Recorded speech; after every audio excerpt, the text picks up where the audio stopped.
Mga paratukdo, buwis buhay subuot ang mga pigaagihan antes makaabot sa saindang eskwelahan sa sarong lugar sa Labo, Camarines Norte. Ang saindang istorya aramon sa report na ini.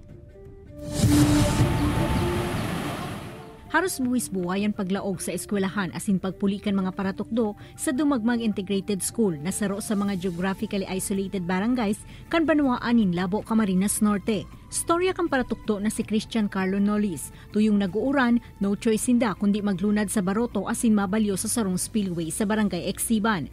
Dai pa kaya natatapos ang tulay sa peligrosong salog na ini. Pagkatapos makabalyo sa salog, halabang biyahe pa kan habal-habal ang kaipuhan antes maabot ang saindang pigtutukdo ang eskwelahan sa barangay Dumagmang. Aminado man si Teacher Christian na pirang beses na siyang naaksidente sa delikadong tinampo alagad sa laog nin 2 taon na pagtutukdo. Pigpipili nindang labanan ang paghandal basta matukdoan ang saindang mga estudyante. Kaya sana sa darating na panahon kung mapabilis yung gawa ng kalsada para maging national highway, sana mapabilis para makaabot sa amin yung tulong. Sa Partiman kan First District Engineering Office, national road na ang tinampong ini na nagkukonekta sa probinsya kan Quezon. Sa presente, nasa irarom naman ini kang proyektong bypass road kan duwang probinsya.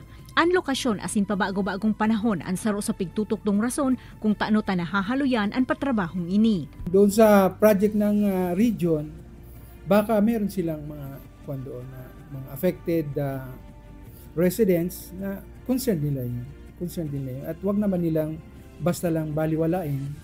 At may proseso naman ang ginagawa ang aming opisina with regards to those presence ng ating mga residents. Sa ngunyan, dai pa masabi kan DPWH kung nuarin ini matatapos, alagad pigsyeto ka hinain kaso marealisar na, mas mapapadali na ang buhay kan mga residente sa lugar, kabali na ang nasambitan ng mga paratukdo.